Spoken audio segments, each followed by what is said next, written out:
Sardar Patel educational institute સંચાલિત Shrimati M S. લખાણી કન્યા વિદ્યાલયમાં હું ધર્મિષ્ઠા ત્રિવેદી ધોરણ 8ની વિદ્યાર્થીઓનું હાર્દિક સ્વાગત કરું છું. વિષય ગણિતમાં પ્રકરણ 3 ચતુષ્કોણની સમજ. ચતુષ્કોણની સમજ અગાઉ 3.1નો વિડીયો આપણે જોયો હશે. એના આધારિત હવે સ્વાધ્યાય 3.2નો આપણે સમજૂતી મેળવીશું. તો સ્વાધ્યાય 3.2ની સમજૂતી મેળવ્યા પહેલાં અમુક જે પોઈન્ટ્સ છે એ આપણે યાદ રાખીએ. કોઈપણ બહુકોણના બહિષ્કોણોના માપનો સરવાળો 360 અંશ થાય છે. ત્રિકોણના બહિષ્કોણના માપનો સરવાળો 360 અંશ થાય. ચતુષ્કોણના બહિષ્કોણના માપનો સરવાળો 360 અંશ અને છેલ્લે પંચકોણના ષષ્ઠકોણના અષ્ટકોણ હોય ડેશ ડેશ ડેશનો મિનિંગ એવો થાય અષ્ટકોણ, સપ્તકોણ, દસકોણ, નવકોણ જે પણ હોય, પરંતુ બહિષ્કોણ એવો શબ્દ આવે ત્યારે તમારે એ દરેક બહુકોણના માપનો સરવાળો 360 અંશ થાય એવું આપણે સમજવાનું થાય છે. તો હવે આપણે આગળ સ્વાધ્યાય 3.2ની અંદર નીચેની આકૃતિઓમાં એક્સ શોધો. તો એની પહેલી આકૃતિ છે એ વાળી. પહેલાં તો દરેક વિદ્યાર્થી મિત્રો પાઠ્યપુસ્તકમાં આકૃતિ જોશે. આકૃતિની અંદર બહિષ્કોણ ત્રિકોણ આપેલો છે. 3.1માં પણ પ્રશ્ન 7માં આ રીતે બહિષ્કોણ ત્રિકોણ આપેલો હતો અને બહિષ્કોણ ત્રિકોણમાં મેં તમને કીધેલું હતું કે બહિષ્કોણ ત્રિકોણના બધા ખૂણાના માપનો સરવાળો 360 અંશ થાય. હવે તમે એક રીતે આમ જુઓ તો જે ત્રિકોણ છે અંદરની સાઈડના ત્રિકોણનો 180 માપ થતું હોય તો બહારની તરફ છે એ બધાનું માપ પણ 180 થાય. તો 180 પ્લસ 180 અંશ એટલે 360 અંશ અમે થઈ જાય છે. પરંતુ આપણે અત્યારે આ પાઠની અંદર બહિષ્કોણ ત્રિકોણ એવો શબ્દ યાદ રાખી અને ત્રણેય ખૂણાના માપનો સરવાળો 360 અંશ થાય છે એવું આપણે યાદ રાખવાનું છે. આકૃતિ માટે આકૃતિના બધા બહિષ્કોણના માપનો સરવાળો 360 અંશ. હવે ત્રણેય ખૂણાના માપ લખવાના છે. x વત્તા 125 અંશ વત્તા 125 અંશ બરાબર 360 અંશ. બંનેનો સરવાળો કરશો એટલે x વત્તા 250 અંશ થશે. અને હવે સમીકરણ બની ગયું છે તો વત્તા 250ને જમણી બાજુ માઇનસમાં લઈ જાઓ એટલે x બરાબર 360માંથી 250 બાદ કરવાના. એટલે xનું માપ છે જે અજ્ઞાત આપણે શોધવાનું હતું એનું માપ આવે છે 110 અંશ. ત્યાર પછીનો બીજો દાખલો હવે આપણે જોઈએ. બીજા દાખલાની અંદર આકૃતિ જો દરેક વિદ્યાર્થી મિત્રો આકૃતિ જોશો એટલે આ આકૃતિના સૌ પહેલાં તો ખૂણા જુઓ. તો ખૂણા જોશો તો 5 ખૂણા બને છે, પરંતુ જે આ આકૃતિ છે એ બહિષ્કોણ પંચકોણની છે. તો બહિષ્કોણ પંચકોણ માટે આપણે આગળ જે વાક્ય યાદ રાખ્યા હતા કે બહિષ્કોણ પંચકોણ હોય તો એ પંચકોણનું માપ આપણે 360 અંશ લીધેલું છે. તો અહીંયા તમને x શોધવાનો કીધેલો છે અને x શોધીએ તો 5 ખૂણાનું માપ આપવું જોઈએ, પરંતુ અહીંયા તમે જુઓ છો એલ આકારનો 2 ખૂણા દેખાડે છે. તો એલ આકારના 2 ખૂણા હોય તો બંને ખૂણાના માપ કેટલા થશે? 90 અંશ. બરાબર. તો હવે આપણે લખશું કે અહીં આકૃતિમાં એક બહિષ્કોણ 90 અંશ અને બીજો અંતઃકોણ 90 અંશ, એટલે કે એક બાજુ એક અંદરની તરફ ખૂણો બને છે ને એક બહારની તરફ ખૂણો બને છે. તો બંનેના ખૂણા 90 અંશ છે એ મેં તમને વાત કરી. તો આકૃતિ માટે આકૃતિના બધા બહિષ્કોણના માપનો સરવાળો 360 અંશ. તો હવે 5 ખૂણાના માપ લખવાના. પહેલું તો x જે આપણે શોધવાનું છે વત્તા 90 અંશ વત્તા 60 અંશ વત્તા બીજો ખૂણો છે 90 અંશ અને પછી 70 અંશ. ચારેયનો સરવાળો કરો એટલે 310 અંશ થશે. 310ને જમણી બાજુ લઈ જાઓ એટલે માઇનસ થઈ જશે અને માઇનસ કરો એટલે x બરાબર 50 અંશ એવો જવાબ આવશે. x બરાબર 50 અંશ જે તમારે શોધવાના હતા. તો આ રીતે જ્યારે આકૃતિ આવે, કોઈ પણ આકૃતિ પૂછાય, અત્યારે પાઠ્યપુસ્તકમાં 2 જ આપેલી છે, કોઈ પણ આકૃતિ આ રીતે દોરેલી હોય, માપ આપેલા હોય, બહિષ્કોણ આકૃતિ દેખાતી હોય, તો બહિષ્કોણ આકૃતિમાં ચતુષ્કોણ હોય, પંચકોણ હોય, ષષ્ઠકોણ હોય, કોઈ પણ આકૃતિ હોય, કોઈ પણ ખૂણા હોય તો એ દરેકના 360 અંશ છે એ આપણે માપ લેવાનું અને 360 અંશનું માપ થઈ જાય સરવાળો કરીએ એટલે બધા ખૂણા છે એને સરવાળામાં મૂકી દેવાના, જેથી કરીને આ દાખલાનો જવાબ તમને મળી જશે. તો હવે ત્યાર પછી પ્રશ્ન બીજો આપણે જોઈએ.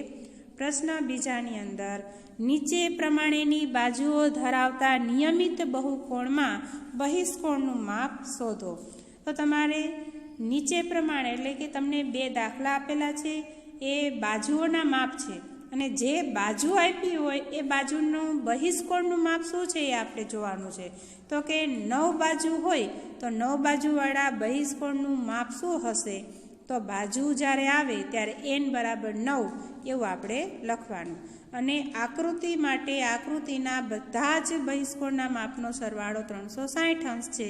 તો 360 અંશના છેદમાં n, અને n કોણ છે? તો કે 9 બાજુ, એટલે 360 અંશના છેદમાં 9 છેદ ઉડાડો એટલે તમારે 9 બાજુવાળા જે બહિષ્કોણનું માપ છે એ 40 અંશ આવશે. જ્યારે બહિષ્કોણનું માપ શોધવાનું કે ત્યારે 360 અંશના છેદમાં n મૂકવો, n એટલે બાજુની સંખ્યા. ત્યાર પછી બીજો બી દાખલાની અંદર 15 બાજુઓવાળા આપ્યા છે. 15 બાજુઓ ધરાવતા નિયમિત બહુકોણમાં બહિષ્કોણનું માપ. તો આપણે શું કરશું? n બરાબર 15. આકૃતિ માટે આકૃતિના બધા બહિષ્કોણના માપનો સરવાળો 360 અંશ અને 360 અંશના છેદમાં n એટલે 15. 360ના છેદમાં 15 કરશો એટલે તમારે 15 બાજુ ધરાવતા નિયમિત બહુકોણના બહિષ્કોણનું માપ 24 અંશ થશે. ત્યાર પછી પ્રશ્ન ત્રીજો તમારે સૂચના વાંચો. એક નિયમિત બહુકોણને કેટલી બાજુઓ હોય તો તેના દરેક બહિષ્કોણનું માપ 24 અંશ થાય. હવે અહીંયા તમને માપ આપી દીધું છે અને બાજુઓ શોધવાની છે. તો જ્યારે અગાઉ પ્રશ્ન બીજો આગળ આપણે ભણ્યા એમાં ખૂણો શોધવાનો હતો, બાજુઓ આપેલી હતી, અને પ્રશ્ન 3ની અંદર બાજુઓ શોધવાની છે અને ખૂણાનું માપ છે એ આપી દીધું છે. તો નિયમિત બહુકોણના દરેક બહિષ્કોણનું માપ સરખું હોય એટલે કે બહિષ્કોણના માપનો સરવાળો 360 અંશ છે અને બહિષ્કોણના માપનો એટલે કે એનું માપ 24 અંશ હોય તો 360 અંશના છેદમાં 24 અંશ ભાગાકાર કરો એટલે તમને બાજુઓની સંખ્યા એટલે કે બાજુઓ અને ખૂણાઓ સરખા જ હોય. જ્યારે નિયમિત બહુકોણ આવે ત્યારે એના ખૂણાઓની માપ અને બાજુઓનું માપ બંને માપ સરખા જ હશે. એટલે અહીંયા આપણે 24 અંશ જે બહિષ્કોણનું માપ છે એની બાજુઓનું માપ 15 અંશ થશે. ત્યાર પછી પ્રશ્ન 4ની અંદર સૂચના. એક નિયમિત બહુકોણને કેટલી બાજુઓ હોય તો તેના દરેક અંતઃકોણનું માપ 165 અંશ થાય. જ્યારે અંતઃકોણ આપે ત્યારે અંતઃકોણનું માપ 180 અંશમાંથી તમારે 165 અંશ બાદ કરી અને પછી જે જવાબ આવે એટલે કે અહીંયા આપણે 180 અંશમાંથી 165 અંશ બાદ કરીએ એટલે 15 આવે છે.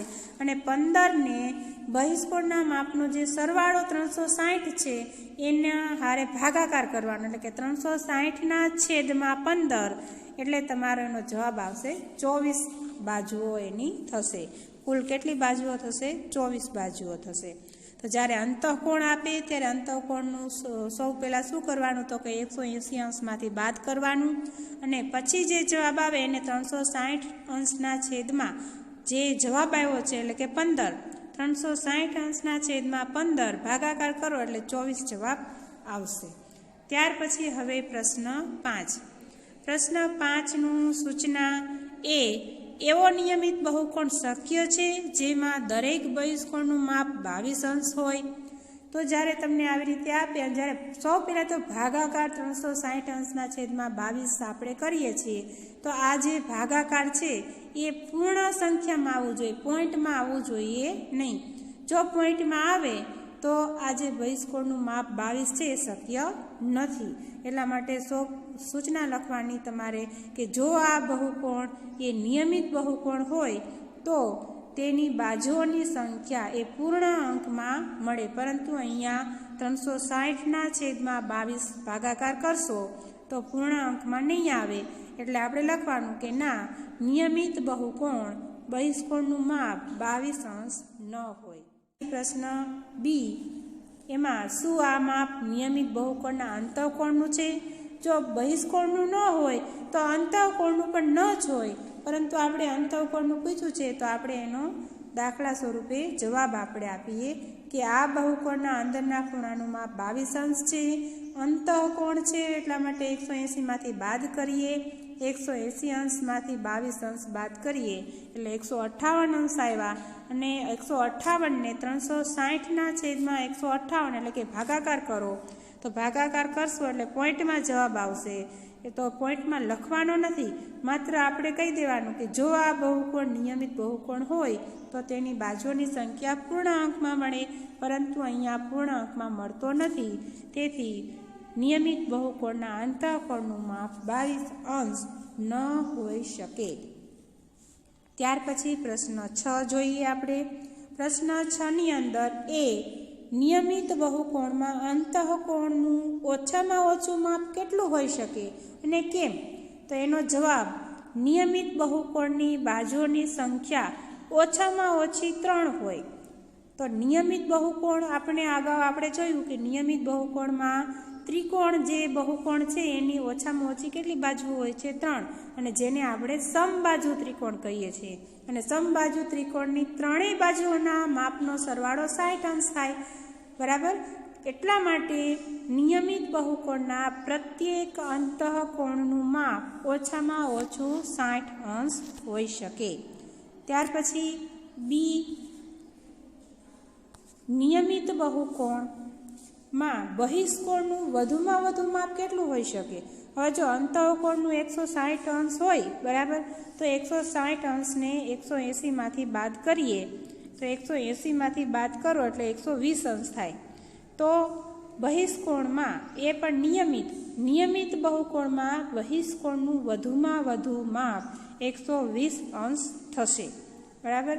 તો વિદ્યાર્થી મિત્રો, આપણે અહીંયા 3.2 જે આપણે પ્રશ્ન 6 સુધી હતું તે અહીંયા પૂરું કર્યું, પરંતુ આગળ આપણે ચતુષ્કોણના પ્રકારો આપેલા છે ને એના ગુણધર્મ વિશેની માહિતી લઈએ. તો સૌપ્રથમ સમાંતર બાજુ ચતુષ્કોણની આકૃતિ આપેલી છે. આકૃતિમાં બિંદુઓ આપેલા છે ABCD, અને અંદરની સાઈડ વિકર્ણ છે, અને વિકર્ણ એકબીજાને બિંદુ ઓમાં છેદે છે. તો સમાંતર બાજુ ચતુષ્કોણ કોને કહેવાય? તો કે સામસામેની બાજુની પ્રત્યેક જોડ સમાંતર હોય તેવા ચતુષ્કોણને સમાંતર બાજુ ચતુષ્કોણ કહેવાય. એના ગુણધર્મ જો તો કે સામસામેની બાજુની લંબાઈ સમાન હોય, સામસામેના ખૂણા પણ કેવા હોય? સમાન હોય, અને વિકર્ણ પરસ્પર દુભાગે. આ એના ગુણધર્મ છે. ત્યાર પછી બીજો ચતુષ્કોણ સમબાજુ ચતુષ્કોણ. તો સમબાજુ ચતુષ્કોણમાં સમાન લંબાઈની બાજુ ધરાવતો સમાંતર બાજુ ચતુષ્કોણ, એને આપણે સમબાજુ ચતુષ્કોણ કહેશું. સમબાજુ ચતુષ્કોણના ગુણધર્મ જો તો કે સમાંતર બાજુ ચતુષ્કોણના બધા જ ગુણધર્મ આની અંદર આવી જાય. એટલા માટે ટૂંકમાં લખેલું છે સમાંતર બાજુ ચતુષ્કોણના બધા જ ગુણધર્મો. એટલે કે સમાંતર બાજુના જે ચતુષ્કોણના 3 ગુણધર્મો હતા એ સમબાજુ ચતુષ્કોણને પણ લાગુ પડે છે, પરંતુ વિકર્ણ જો પરસ્પર કાટખૂણે દુભાગે છે. કાટખૂણે એટલે 90 અંશે છેદતા હોય. વિકર્ણ પરસ્પર છેદતા તો હોય જ, પરંતુ કઈ રીતે? તો કે કાટખૂણે દુભાગે. ત્યાર પછી ત્રીજું જોઈએ તો કે લંબચોરસ. તો લંબચોરસ છે એ કાટકોણ ધરાવતો સમાંતર બાજુ ચતુષ્કોણ છે, બરાબર. કાટકોણ એટલે એલ આકારવાળો. ચારેય બાજુ જોજો તો તમને એલ આકાર જોવા મળશે. એના ગુણધર્મ જો તો કે સમાંતર બાજુ ચતુષ્કોણના બધા જ ગુણધર્મ લાગુ પડે. દરેક ખૂણો કાટખૂણો છે, અને વિકર્ણની લંબાઈ કેવી છે? તો કે સમાન છે. ત્યાર પછી ચોરસ, સમાન લંબાઈની બાજુ ધરાવતો લંબચોરસ છે. એના ગુણધર્મ તો કે સમાંતર બાજુ ચતુષ્કોણ, સમબાજુ ચતુષ્કોણ અને લંબચોરસના બધા જ ગુણધર્મ છે એ ચોરસને લાગુ પડે છે. આગળ આપણે સમાંતર બાજુ ચતુષ્કોણ જોયું, સમબાજુ ચતુષ્કોણ જોયું અને લંબચોરસ જોયું. તો આ ત્રણ જે આકૃતિઓ જોઈ છે એ ત્રણ આકૃતિના ગુણધર્મો પણ આપણે જોયા. એ ત્રણેય આકૃતિના ગુણધર્મ પણ ચોરસને લાગુ પડે છે. ત્યાર પછી છેલ્લું પતંગાકાર ચતુષ્કોણ. આકાર પણ પતંગ જેવો છે. તો એની આપણે આ વ્યાખ્યા યાદ કરી લઈએ. પાસેની બાજુઓની ફક્ત 2 જોડ સમાન લંબાઈની હોય તેવો ચતુષ્કોણને પતંગાકાર ચતુષ્કોણ કહેવાય. તો અહીંયા તમે જોવો છો એના ગુણધર્મમાં કે વિકર્ણ પરસ્પર કાટખૂણે હોય, એક વિકર્ણ બીજા વિકર્ણને દુભાગે અને આપેલ આકૃતિમાં માપ ખૂણો બી બરાબર માપ ખૂણો ડી, એટલે કે બંને માપ કેવા હશે? પરસ્પર સમાન હશે. અને માપ ખૂણો એ ઇક્વલ નથી, એટલે કે સમાંતર નથી માપ ખૂણો સી, એટલે કે માપ ખૂણો એ અને સી એ બંને સમાંતર નહીં હોય. એટલે કે પતંગાકાર ચતુષ્કોણમાં પાસેની બાજુઓની ફક્ત 2 જોડ જ સમાન હોય એને આપણે પતંગાકાર ચતુષ્કોણ કહીશું. તો વિદ્યાર્થી મિત્રો, આજે આપણે સ્વાધ્યાય 3.2 વિશે માહિતી મેળવી અને ચતુષ્કોણના જે પ્રકાર છે એના વિશે પણ આજે માહિતી મેળવી. અને આ ગુણધર્મ ઉપરથી તમારે ખરા ખોટા હોઈ શકે, ખાલી જગ્યા પૂછાઈ શકે અને વિકલ્પ એટલે કે MCQ પણ હોઈ શકે. તો દરેક વિદ્યાર્થી મિત્રો જે યાદ રાખો છે એ અગત્યના પોઈન્ટ છે જે તમને આમાં વિડીયોઝમાં દેખાડેલા છે. શાંતિથી વાંચજો, સમજજો અને તમારી નોટબુકમાં પણ નોંધ કરજો. હવે પછીનો વિડીયો આપણે સ્વાધ્યાય 3.3 વિશેની સમજૂતી આપીશું.